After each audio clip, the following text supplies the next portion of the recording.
ठीक है। तो diffusion is the process in which movement of molecules from higher concentration to lower concentration, higher से कहाँ जा रहे हैं हम, लोअर की तरफ। एंड ऑस्मोसिस क्या होता है, जब हम कहाँ से जाते हैं, लोअर कॉन्सेंट्रेशन से हायर कॉन्सेंट्रेशन की तरफ जाते हैं, ठीक है, लोअर से हायर। ये थोड़ा गलत हो रखा है इसमें, तो लोअर से हायर तभी मैंने एरो बनाया। Next is it can occur in liquid और गैसेस, ये किसी भी स्टेज में हो सकता है, लिक्विड में भी हो सकता है, गैसेस में भी हो सकता है। लेकिन अगर हम बात कर रहे हैं ऑस्मोसिस की, तो वो सिर्फ और सिर्फ एक्वस मीडियम में हो सकता है। कल मैंने एक्वा का मीनिंग बताया था ना, मैंने कहा था आप लोगों के घर पे एक्वा गार्ड है क्या। एक्वा मीन्स होता है वाटर। हाँ, कल मैंने एक्वेटिक जो होगा तो पानी में रहने वाले, पानी से मतलब होता है एक्वा से, ठीक है। हाँ जी बेटा, वो मेम्ब्रेन होती है सेल की, जो कि क्या करती है, कुछ सब्सटेंसेस को तो अंदर जाने का मौका देती है इनर साइड में, और कुछ को मौका नहीं देती। ऐसी मेम्ब्रेन, ये जो मेम्ब्रेन है जो कि कुछ सब्सटेंसेस को अंदर जाने के लिए परमिशन देगी, उसको हम क्या बोलते हैं, semi. Semi means half half, permeable means permission देने वाली मेम्ब्रेन, यानी कि आधे आधे सब्सटेंसेस को जो परमिशन देती है हाफ हाफ को, उसको हम क्या बोलते हैं, सेमी परमिएबल मेम्ब्रेन। अभी क्लियर है आपको। फर्स्ट पॉइंट, हायर से कहा जाएंगे डिफ्यूजन में लोअर, ऑस्मोसिस में लोअर से हायर। ये स्टेट्स ऑफ मैटर, किसी भी स्टेट ऑफ मैटर में हो सकता है, सॉलिड, लिक्विड, गैस।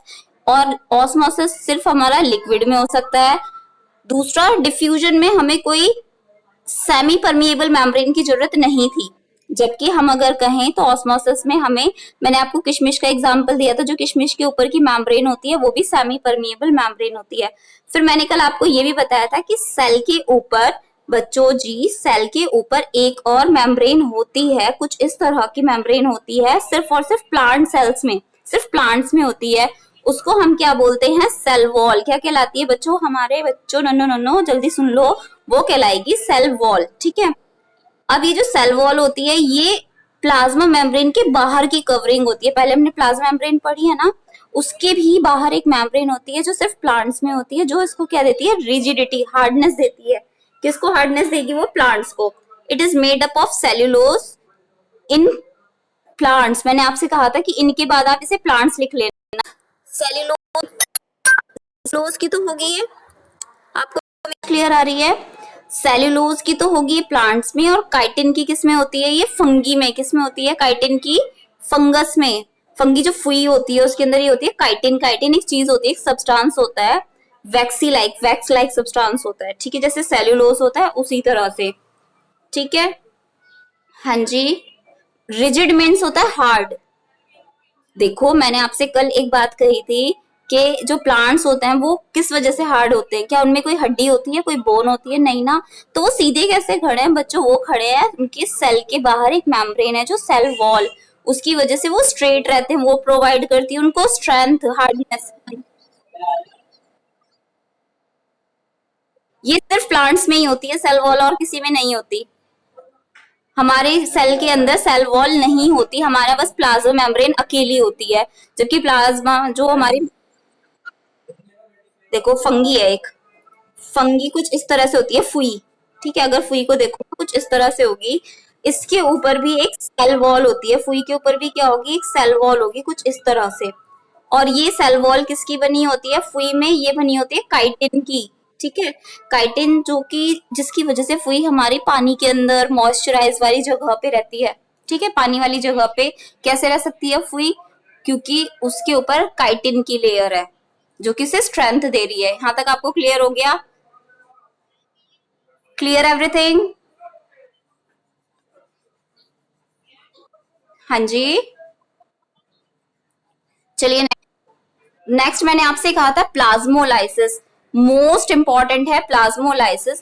प्लाज्मोलाइसिस का मीनिंग क्या होता है, losers of water through osmosis. देखो, मैंने आपसे कहा था ये कोई हमारी एक सेल है, इस सेल को हमने किसके अंदर रख दिया, हाइपरटोनिक सॉल्यूशन है, मतलब बहुत ज्यादा कंसंट्रेशन वाला सॉल्यूशन है, बहुत ज्यादा टॉनिक। टॉनिक मैंने बताया था, शुगर, शुगर वाला अगर कोई सॉल्यूशन होता है उसको हम टॉनिक बोलते हैं। तो बहुत गाढ़ा सॉल्यूशन है ये, ठीक है।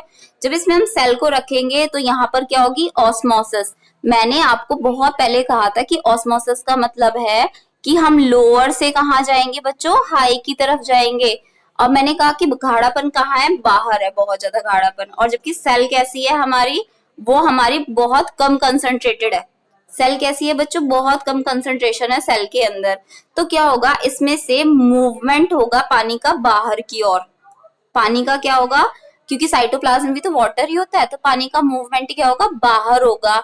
जिससे क्या हो जाएगा, अगर पानी उसमें से निकल गया तो सेल सिकुड़ जाएगी ना। ठीक है, सेल क्या हो जाएगी हमारी, श्रिंक हो जाएगी।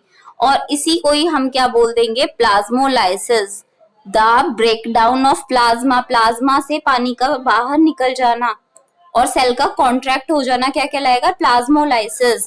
प्लाज्मोलाइसिस बच्चों बहुत ज्यादा इंपॉर्टेंट है। मैं आपसे बार बार कह रही हूँ, प्लाज्मोलाइसिस एग्जाम में बहुत पूछा जाता है, बड़ी बड़ी क्लासेस में भी आपसे पूछा जाएगा प्लाज्मोलाइसिस क्या होती है। तो क्या होगा, द, हाँ जी, the cell loses water through osmosis, osmosis होगा। ठीक है, देयर इज अ श्रिंकेज और कॉन्ट्रैक्शन, इसमें क्या होगा, श्रिंक, सेल का सिकुड़ जाना। ठीक है, आपको मैं एक फिनोमिना बताती हूँ। अगर आप क्या रखो, अपना हाथ थोड़ी देर पानी में डाल करके रखिए, एग्जाम्पल दे रही हूँ, तो आपके हाथ पे कुछ निशान हो जाते हैं ना, लाइनें आ जाती हैं आपके हाथ पे सिकुड़न टाइप की, आपकी फिंगर्स में बेटे जो ये हमारी हाँ जी रिपीट ही कर रही हूँ, सुनिए। हमारी जो फिंगर होती है ना, उसके अंदर कुछ निशान होती है, लकीरें होती हैं। आपने सुना है ना कि कुछ लाइंस होती हैं हमारे हाथों में। ये जो लाइंस होती है, ये क्या करती है, ग्रिप प्रोवाइड करती है। ग्रिप का मतलब होता है कि ताकि हमारे हाथ से कोई चीज फिसल ना जाए। ठीक है, उसके लिए क्या करेंगे, इसको फ्रिक्शन प्रोवाइड करेंगी। क्लियर हो रहा है आपको, ये क्या करेंगी हमारे, अगर मैं अपने हाथ की दिखाऊं आपको तो क्या होगा, उसके अंदर कुछ लाइनें लाइनें दिखती हैं, ये क्या करती हैं, ग्रिप देती हैं जब हम। हाँ जी,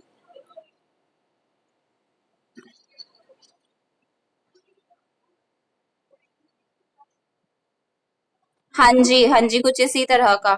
ठीक है, बेटे एक्स्ट्रा बच्चे प्लीज अपना म्यूट कर लीजिए माइक को। आप सुनिए, इसी तरह से जब हम, हमारी सेल भी तो, हमारा हाथ भी तो सेल्स का बना होगा, जब हम पानी में डालेंगे तो उसमें लाइंस आ जाएंगी। ठीक है, इसका मतलब क्या हुआ, वहां पे बच्चों कौन सी प्रोसेस हुई है, वहां पर प्रोसेस हुई है प्लाज्मोलाइसिस। प्लाज्मोलाइसिस क्या होता है, सेल से पानी का बाहर आ जाना। ठीक है, सेल से पानी का बाहर आ जाना क्या कहलाएगा, प्लाज्मोलाइसिस कहलाएगा।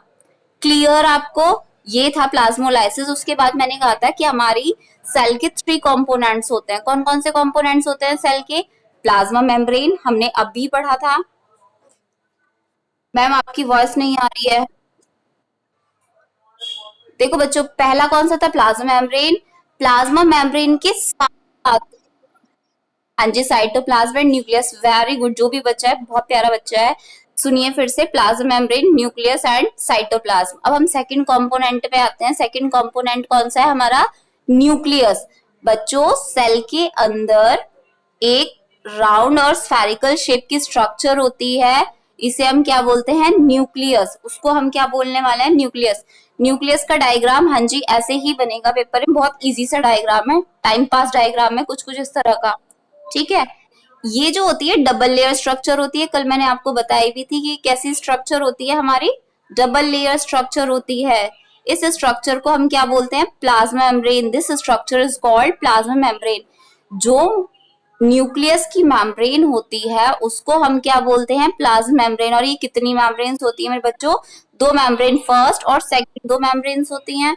न्यूक्लियर मेम्ब्रेन हैज पोर्स, इसके बीच बीच में बच्चों खाली पोर्स होते हैं, खाली जगह होती है। इन खाली जगह को हम क्या बोलते हैं, न्यूक्लियोपोर्स। इन खाली जगह को हम क्या बोलते हैं, न्यूक्लियोपोर्स, जहां से एक्सचेंज ऑफ मटेरियल होता है। न्यूक्लियस से, नवनीत सीधे बैठ जाइए, जहां से एक्सचेंज ऑफ मटेरियल होगा, कहां पर, साइटोप्लाज्म में। न्यूक्लियस से कोई भी चीज साइटोप्लाज्म में अगर आती है तो किसके थ्रू आती है, न्यूक्लियोपोर्स के थ्रू। ठीक है, पहला पॉइंट मैंने आपको बताया कि डबल मेम्ब्रेन है, दूसरा मैंने बताया पोर्स। तीसरा सुनिए, इसके अंदर एक जेली लाइक, इसके खुद के अंदर भी क्या होती है, एक जेली लाइक सब्सटेंस होता है। इस जेली लाइक सब्सटेंस को बच्चों हम क्या बोलते हैं, न्यूक्लियोप्लाज्म। क्या बोलेंगे हम इसे, न्यूक्लियोप्लाज्म। ध्यान दीजिए इसको। इस न्यूक्लियोप्लाज्म के अंदर, मतलब न्यूक्लियस के अंदर क्या होते हैं, सुन लीजिए पहले, न्यूक्लियस के अंदर क्या होता है, जेनेटिक मटेरियल होता है। इसके अंदर जेनेटिक मटेरियल होगा। ये कौन बर्तन बजा रहा है बच्चों, अपना म्यूट कर लीजिए। और ये सैमसंग J7 कौन है, प्लीज अपना नाम मेंशन करिए। बच्चों जब आप पार्टिसिपेंट्स में जाते हैं वहां पर रीनेम आता है, आप अपना नेम और सेक्शन डालिए वहां पर। क्लियर? सुनिए मेरी बात, जो न्यूक्लियोप्लाज्म होता है, मैं आपसे भी क्वेश्चन पूछने वाली हूँ सभी से। जो न्यूक्लियोप्लाज्म होता है, न्यूक्लियोप्लाज्म के अंदर क्या होता है, जेनेटिक मटेरियल होता है। जेनेटिक मींस जो जनरेशन टू जनरेशन ट्रांसफर होता है उसको हम क्या बोलते हैं, जेनेटिक मटेरियल। अब देखो बच्चों, इस जेनेटिक मटेरियल में जो धागे जैसे स्ट्रक्चर होती है, धागों को हम बोलते हैं क्रोमेटिन। धागों को हम क्या बोलते हैं, क्रोमेटिन, ठीक है। और जब ये क्रोमेटिन्स आपस में, जब बहुत सारे धागे आपस में इस तरह से मिल जाते हैं, मैं किसके धागों की बात कर रही हूँ, डीएनए के। इस तरह से जब बहुत सारे क्रोमेटिन फाइबर्स, टेस्ट आपको मैं बता दूंगी बेटा, शाम को योगा, पहले रिवाइज तो करा दूं, है ना। तो इन सबको इकट्ठे करके हम क्या बोलते हैं, क्रोमोसोम्स। क्या बोलने वाले हो आप इन सभी को, क्रोमोसोम्स। अब मेरे पॉइंट आप याद रखिए, मैंने आपको भी कौन कौन से पॉइंट बताए हैं, पहले सुन लीजिए कि आपको ये डायग्राम की प्रैक्टिस करनी है। हाँ जी बिल्कुल। इसके अंदर दो मेम्ब्रेन होती हैं, उन्हें हम क्या बोलते हैं, न्यूक्लियर मेम्ब्रेन। न्यूक्लियस की मेम्ब्रेन को हम न्यूक्लियर मेम्ब्रेन बोलेंगे। न्यूक्लियस के जो मेम्ब्रेन के बीच में पोर्स होते हैं ट्रांसफर के लिए, कॉल्ड न्यूक्लियोपोर्स। न्यूक्लियस के अंदर आपको जो जेली दिखाई देती है, ये जो जेली दिख रही है, इस जेली को हम क्या बोलते हैं, न्यूक्लियोप्लाज्म। बस न्यूक्लियो न्यूक्लियो न्यूक्लियो लगाना है आपको। इस न्यूक्लियोप्लाज्म के अंदर क्या होता है, जेनेटिक मटेरियल होता है। क्या होता है बच्चों इस न्यूक्लियोप्लाज्म के अंदर, जेनेटिक मटेरियल। वो जेनेटिक मटेरियल होते हैं धागे, धागे धागे दिख रहे हैं आपको, ये धागे धागे इस तरह से डायग्राम में। इन धागों को हम बोलते हैं क्रोमेटिन। बहुत सारे क्रोमेटिन मिलके क्या बना देंगे हमारे छोटे छोटे बच्चों, वो बना देते हैं क्रोमोसोम्स। क्या बनाते हैं वो, क्रोमोसोम्स। आई होप आपको इतना समझ आया हो। उनको हम क्या बोलने वाले हैं, क्रोमोसोम्स। चलिए आगे, ठीक है। अब यहां पर सुनिए, आपसे पॉइंट मैं पूछने वाली हूँ। एक मिनट, मुझे लगता है बच्चे कुछ ज्यादा ही बोल रहे हैं आज। आप सुनिए यहाँ पर क्या लिखा हुआ है, क्रोमोसोम्स। मैंने आपको बताया कि न्यूक्लियस के अंदर, ये न्यूक्लियस था, इसके अंदर धागे जैसी स्ट्रक्चर्स होती हैं, उनको हम क्या बोलते हैं, क्रोमेटिन। CHROMATIN। धागों को बोलते हैं हम क्रोमेटिन। क्या बोलते हैं धागों को, क्रोमेटिन। ये धागे मिलके क्रोमोसोम्स कहलाते हैं। बच्चों हमारे जो न्यूक्लियस होता है उसके अंदर जो डीएनए होता है वो कितने मीटर होता है, 2 मीटर का होता है। जितने बड़े कपड़े में आपकी शर्ट बनती है ना, और मम्मी का सूट बनता है, कुर्ता, उतना 2 मीटर। सोचो ये इतने से न्यूक्लियस में कैसे रहेगा, सेल तो में दिखती भी नहीं और ऊपर से इतना छोटा न्यूक्लियस, उसमें 2 मीटर की चीज कैसे रहेगी। तो बच्चों इसको स्पेशल पैकिंग करने की जरूरत होती है। डीएनए क्या करता है, स्पेशल पैकिंग करता है। जैसे इस तरह से, किस तरह से पैकिंग कर रहा है ये, इस तरह से एक प्रोटीन होती है, बीच में प्रोटीन बना रही हूँ, ये प्रोटीन के ऊपर क्या करता है, ये कुछ इस तरह से चिपट जाएगा, जैसे कि गोले वो होता है ना ऊन का गोला, कुछ इस तरह से रैपिंग हो जाती है। और इसी को ही हम क्या बोल देते हैं, क्रोमोसोम्स। अभी आपको समझ नहीं आया होगा, मैं फिर से बताती हूँ। मैंने आपसे कहा है कि जो हमारा डीएनए है, मैंने आपसे क्या बात कही, अरे ये कौन इंटेलिजेंट है, हिस्टोन प्रोटीन, वेरी नाइस। किसने लिखा है कमेंट, वेरी गुड। देखिए यहाँ पे मैंने आपसे कहा है कि जो हमारा ये होता है न्यूक्लियस, ठीक है। मैंने आपसे कहा है कि जो बच्चों न्यूक्लियस होता है, न्यूक्लियस के अंदर धागे जैसी स्ट्रक्चर होती है। वो धागे जैसी स्ट्रक्चर क्या बनेगी हमारी, जब वो किसी प्रोटीन के साथ में ऐसे चिपक जाएगी, ठीक है। प्रोटीन बनाती हूँ येलो कलर से, इसके ऊपर जब वो ऐसे ऐसे करके चिपक जाएगी, तो उसके बाद हम उसको एक नया नामकरण कर देंगे, हम उसको बोल देंगे क्रोमोसोम्स। क्या बोल देंगे, क्रोमोसोम्स। तो क्रोमोसोम्स क्या चीज होती है, अगर मैं आपसे कहूँ तो बच्चों कुछ नहीं होता, और डीएनए की ही स्पेशल पैकिंग होती है। Chromosomes are made up of DNA. आपके पास कोई पेंसिल बॉक्स है, बॉक्स को तो हमने बोल दिया क्रोमोसोम, और उस बॉक्स के अंदर क्या है, डीएनए। तो क्रोमोसोम्स किससे मिलकर के बने होते हैं, क्रोमोसोम्स बने होते हैं हमारे डीएनए से मिलकर के, ठीक है। और डीएनए का छोटा छोटा पार्ट हमारी बॉडी में क्या करता है बच्चों, थोड़ा सा टफ जरूर लगेगा लेकिन आपको समझ आ जाएगा। जो हमारे डीएनए के छोटे छोटे पार्ट्स होते हैं वो स्पेशल प्रोटीन बनाते हैं। जैसे मेरी आंखें ब्लैक है, आप में से किसी की आंखें ब्राउन होंगी, किसी की ब्लू आईज होंगी। गाना मत याद करिए, सुन लीजिए पहले। तो ये जो हमारे अलग अलग फीचर्स हैं, हमारे अलग अलग कैरेक्टर्स हैं, वो किसकी वजह से हैं, ये छोटे छोटे जो पार्ट्स हैं ना हमारे, ये जो डीएनए के छोटे छोटे पार्ट्स हैं, इनकी वजह से, मतलब इन छोटे छोटे पार्ट्स को हम क्या बोलते हैं, जीन्स। ये जीन्स ही क्या करते हैं, एक जनरेशन से फिर दूसरी जनरेशन में जाता है। यही वो पार्ट होता है बच्चों जो एक जनरेशन से कहाँ जाने वाला है, दूसरी जनरेशन में जाने वाला है। यही पार्ट एक जनरेशन से क्या ट्रांसफर करेगा, दूसरी जनरेशन में ट्रांसफर करेगा। कोई डाउट आपको यहाँ तक? फिर से मैं एक बार रिवाइज करा दूं। बच्चे अभी तक क्लास में आ रहे हैं? देखिए मैं फिर से आपको एक बार रिवाइज कराती हूँ, सुन लीजिए। अब आप अभी बताती हूँ डीएनए का फुल नेम क्या है, पहले आप समझाने दीजिए। मैंने आपसे बताया सबसे पहले कि ये जो होता है हमारा, इसे क्या नाम दिया था आप लोगों ने, इसको नाम दिया था आपने न्यूक्लियस। ठीक है, न्यूक्लियस के बाहर दो मेम्ब्रेन होती है, मेम्ब्रेन को हम न्यूक्लियर मेम्ब्रेन बोल रहे हैं। न्यूक्लियस के बीच बीच में, ठीक है, यहाँ पर ही मेम्ब्रेन है, इसके बीच बीच में छोटे छोटे पोर्स होते हैं, इन पोर्स को न्यूक्लियोपोर्स बोलते हैं। क्या बोलेंगे इनको? न्यूक्लियोपोर्स। इसके बीच में छोटी छोटी छोटी छोटी कुछ इस तरह से प्लाज्मा होता है, इस प्लाज्मा को हम बोलते हैं न्यूक्लियोप्लाज्म। क्या बोलोगे? न्यूक्लियोप्लाज्म। इस न्यूक्लियोप्लाज्म में क्या रहते हैं बच्चों? क्रोमोसोम्स रहते हैं। अब मैं बात कर रही हूँ, इसे बाहर निकाल के देखते हैं क्रोमोसोम्स क्या चीज है। ये मान लो हमारा डीएनए है, ठीक है। जब डीएनए बहुत बड़ा है तो ये स्पेशल पैकिंग करेगा, इस तरह से एक लूप बना लेगा, एक गुच्छा बना लेगा, ऊन का गुच्छा। इसको हम क्या बोलेंगे? इस गुच्छे को बोलते हैं हम क्रोमोसोम्स। क्या बोलने वाले हैं हम बच्चों? इस गुच्छे को क्रोमोसोम्स। ये जो क्रोमोसोम्स है, अभी समझ आया आपको? इस डीएनए के गुच्छे को हम क्रोमोसोम्स बोलते हैं। डीएनए के गुच्छे को हम क्या बोलते हैं मेरे बच्चों? क्रोमोसोम्स। ठीक है, अब सुनिए आप, ये जो हमारा डीएनए है, ठीक है, मैंने आपसे कहा ये जो डीएनए है, इसका छोटा सा पार्ट कुछ स्पेशल क्या बनाता है? प्रोटीन बनाता है। सारा पार्ट प्रोटीन नहीं बनाता, कुछ ही पार्ट होता है जो प्रोटीन बनाता है। इस छोटे से पार्ट को हम क्या बोलते हैं? जीन्स। इस छोटे पार्ट को हम क्या बोलने वाले हैं बाबू? जीन्स बोलते हैं। ठीक है, और ये जीन्स ही क्या होते हैं? छोटा, पूरा डीएनए नहीं जाता कि पूरा डीएनए जा रहा है एक जनरेशन से दूसरे जनरेशन में। डीएनए का वो पार्ट जो एक जनरेशन से दूसरे जनरेशन में जाता है वो क्या कहलाता है? जीन्स। क्या कहलाने वाला है? जीन्स। न्यूक्लियस के पास में, न्यूक्लियोप्लाज्म में एक खुद का भी न्यूक्लियस होता है जिसे हम क्या बोलते हैं? न्यूक्लियोलस। क्या बोलते हैं हम इसे? न्यूक्लियोलस।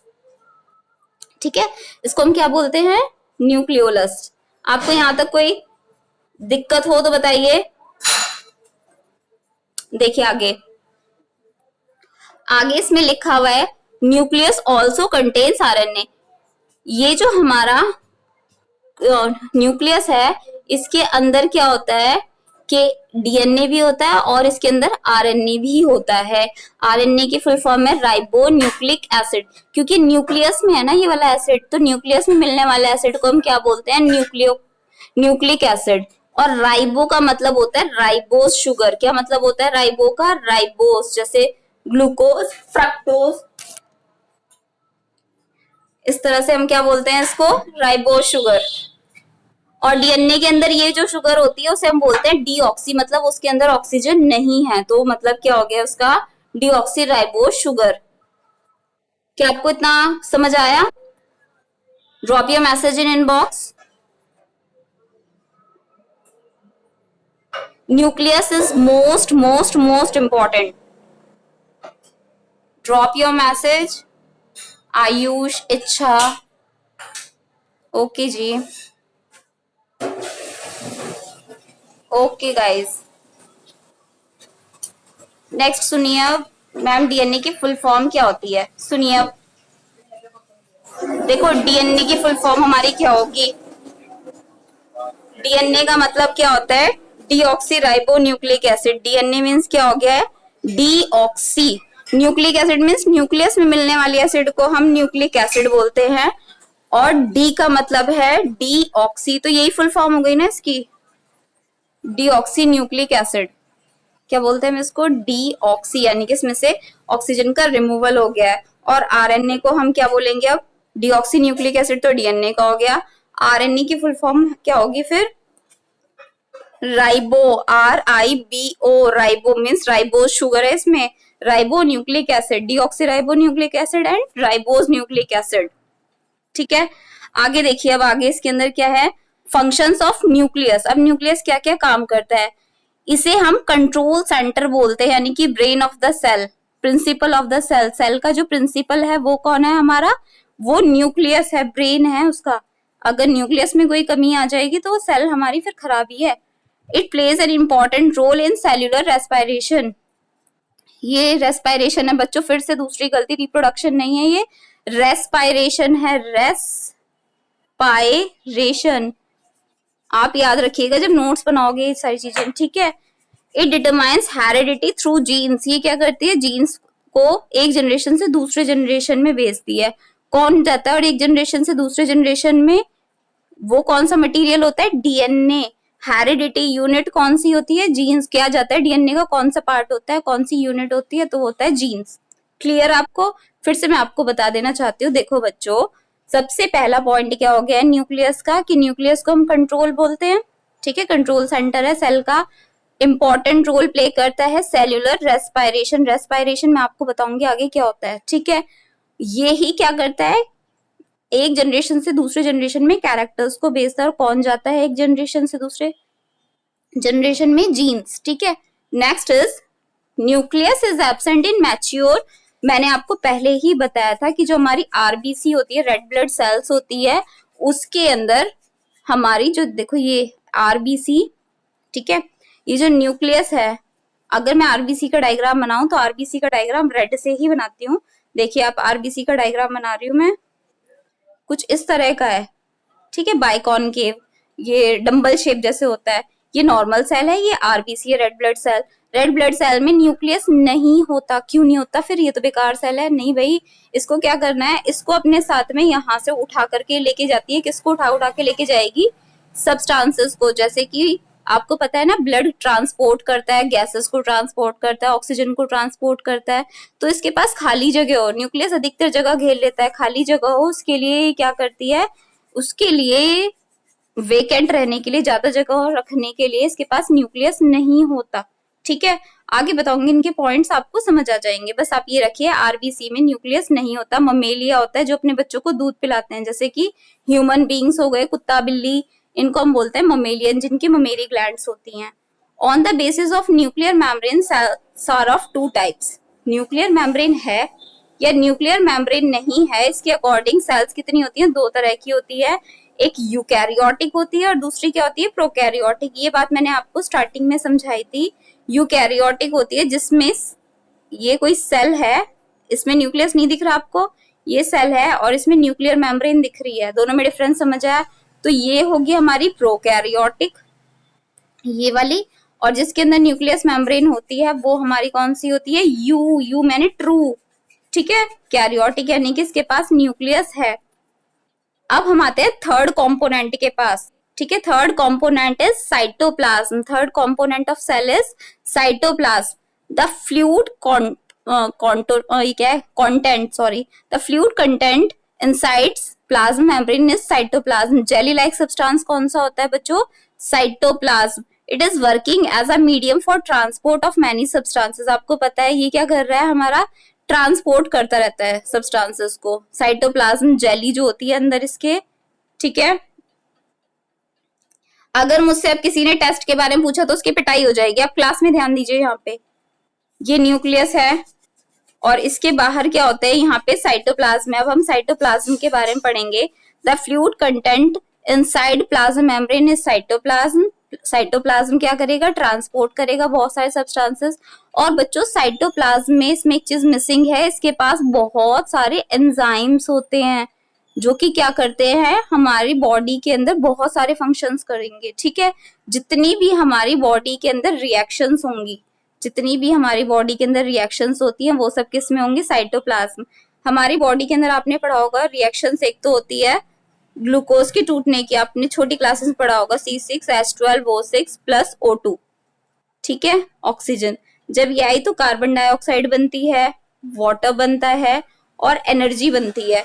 ये रिएक्शन होती है। तो ये रिएक्शन किसकी वजह से हुई है बच्चों, साइटोप्लाज्म के एंजाइम की वजह से। किसकी वजह से हुई है, साइटोप्लाज्म के एंजाइम की, ठीक है। जितनी भी रिएक्शंस होती हैं वो किसकी वजह से होती है, साइटोप्लाज्म कंटेन्स एंजाइम। साइटोप्लाज्म के पास क्या होते हैं, एंजाइम्स होते हैं। दूसरी बात, ये खूब बड़ी सी सेल बनाती हूँ मैं, इस सेल के अंदर ये न्यूक्लियस, इस न्यूक्लियस के अंदर बहुत सारे छोटे छोटे ऑर्गेनेलीज होते हैं, जैसे कि माइटोकॉन्ड्रिया, ठीक है, और जैसे कि हमारे क्या हो गए हैं, ट्यूब लाइक सब्सटेंस होते हैं, कुछ हमारे क्या होते हैं, लाइसोसोम्स होते हैं, गोल्गाई एपरेटस होते हैं, बहुत सारी चीजें होती है सेल्स के अंदर।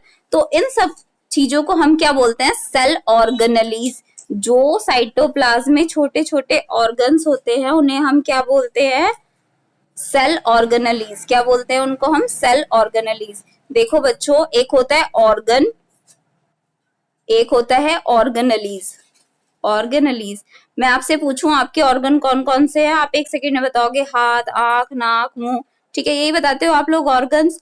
अब मैं पूछूं आपसे ऑर्गेनेलीज क्या होता है, तो आप सोचोगे पता नहीं क्या पूछ रही है।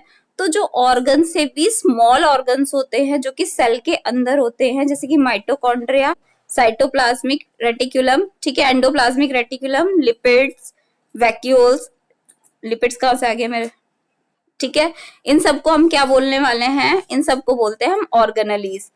दे परफॉर्म स्पेसिफिक फंक्शंस, ये क्या परफॉर्म करते हैं, स्पेसिफिक फंक्शंस परफॉर्म करते हैं। फिर से सुन लीजिए आप, साइटोप्लाज्म कहाँ पर होता है, प्लाज्मा मेम्ब्रेन के अंदर बंद होता है। मैम आरबीसी भी सब्सटेंसेस ट्रांसफर करने का काम करते हैं और मैम साइटोप्लाज्म भी ट्रांसफर करते हैं। बेटे साइटोप्लाज्म जो ट्रांसफर करेंगे वो कहाँ पर करेंगे, न्यूक्लियोप्लाज्म, न्यूक्लियोप्लाज्म साइटोप्लाज्म आपस में। ये मैं आपको बताऊंगी चीज, आप इस वाले पॉइंट को चाहे मत लिखना, रहने देना अगर आपको इसमें कंफ्यूजन लग रहा है, ठीक है। आप बस इतना याद रखिएगा, साइटोप्लाज्म कोई चीज भेजेगा तो वो न्यूक्लियस के अंदर भेजेगा, न्यूक्लियर प्लाज्म में, न्यूक्लियर प्लाज्म भेजेगा साइटोप्लाज्म में, ये बाहर नहीं निकालने वाले, ठीक है। नेक्स्ट है आपको कि सेल ऑर्गेनेलीज, ठीक है, छोटी छोटी जो सेल के अंदर छोटी छोटी जो ऑर्गेनेलीज होती हैं, जैसे कि माइटोकॉन्ड्रिया, हाँ जी, पावर हाउस अभी बताया किसी ने, ये सब क्या होती है हमारे, ये सब हमारे सेल ऑर्गेनेलीज होते हैं। तो देखिए सबसे पहला सेल ऑर्गेनेलीज कौन सा है, एंडोप्लाज्मिक रेटिकुलम, ठीक है। First one is endoplasmic reticulum, ER. It is a network of tubes and vacuoles. बेटा जो सेल के अंदर कुछ इस तरह से ट्यूब्स होती हैं, न्यूक्लियस के पास क्या होते हैं, न्यूक्लियस के पास की बात कर रही हूँ, देखो ये रहा न्यूक्लियस, इसके पास जो से घेरा हुआ है सबने, इन्हें हम क्या बोलते हैं, एंडोप्लाज्मिक रेटिकुलम बोलते हैं। ये क्या होते हैं, छोटी छोटी सी ट्यूब लाइक वेसिकल्स होते हैं, ठीक है, छोटी छोटी सी। It runs between plasma membrane and nuclear membrane. Plasma membrane से लेकर के कहाँ तक जुड़ी रहती है, न्यूक्लियर मेम्ब्रेन तक। इतनी सारे पाइप होते हैं कि ये सेल के एक कोने से, देखो मैं बताती हूँ आपको दूसरे कलर का यूज करके, यहां से लेके यहां तक जुड़े रहते हैं, ठीक है। It provides frame to the cell, ये क्या करते हैं, सेल को फ्रेम देते हैं, हार्डनेस देते हैं। ये दोनों में होते हैं, प्लांट सेल में भी और एनिमल सेल में भी। It also provides transport channels, ये क्या प्रोवाइड करते हैं, ट्रांसपोर्ट चैनल। बच्चों अब ये जो पाइप होते हैं ये दो तरह के होते हैं, जो ट्यूब्स होती है ना, एक तो ये रही ट्यूब और दूसरी ट्यूब मैं नीचे बनाती हूँ, दूसरी ट्यूब ये रही, ठीक है। अगर आप इन ट्यूब के अंदर पहली वाली पे, फर्स्ट नंबर वाली पे फिंगर को अगर फेर करके देखोगे तो आपको कैसी लगेगी, ये स्मूथ, कैसी दिखेगी आपको, ये स्मूथ। क्यों है ये स्मूथ, क्योंकि बेटा इसके अंदर कोई भी दानेदार स्ट्रक्चर नहीं है, कोई भी ग्रैन्युलर स्ट्रक्चर नहीं है। जबकि अगर आप नंबर सेकंड के ऊपर फिंगर को यहाँ पर रब करोगे तो आपको कैसे दिखाई देगी, रफ, खुरदुरी टाइप की। ऐसा क्यों है, क्योंकि इसके ऊपर छोटे छोटे ये जो दाने हैं ये प्रेजेंट होते हैं। अगर दाने हैं तो ये रफ होगी, अगर दाने नहीं हैं तो ये स्मूथ होगी, ठीक है। बस टचिंग से ही पता चल जाएगा हमें कौन सी दानेदार स्ट्रक्चर है और कौन सी नहीं है। द सरफेस, अब ये दो तरह की एंडोप्लाज्मिक रेटिकुलम में, एक सरफेस कौन सी है, स्मूथ वाली, और एक है रफ वाली। रफ वाली का मतलब क्या हो गया है, उसके ऊपर प्रेजेंस किसकी है, राइबोसोम की। कोई डार्क कलर यूज करती हूँ, कौन सी प्रेजेंस है बच्चों इसके ऊपर, राइबोसोम की। और इसके ऊपर राइबोसोम्स प्रेजेंट नहीं होते, absence of ribosomes. It manufactures fats and lipids, तो ये क्या काम करेगी जब इसके पास राइबोसोम नहीं है, ये करेगी लिपिड्स को बनाने का, फैट को, मोटापा फैट, लिपिड्स को बनाने का काम करती है। जबकि रफ क्या काम कर रही है हमारी, क्योंकि रफ के पास में क्या है, ये दाने दाने दिख रहे हैं आपको, क्योंकि रफ के पास में ये दाने हैं, तो वो क्या करेगी, प्रोटीन सिंथेसिस, क्या करती है बच्चों, वो प्रोटीन सिंथेसिस करती है। क्या आपको यहाँ पे कोई डाउट है, मैं आपकी अटेंडेंस ले लेती हूँ एक मिनट।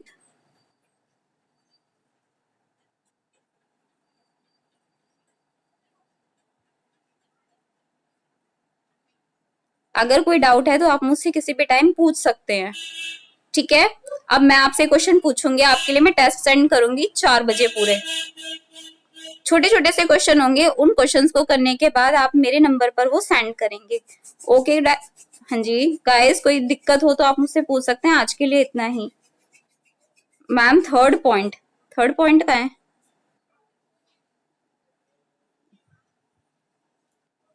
आज के लिए इतना ही और मैं कल कराती हूँ आपको।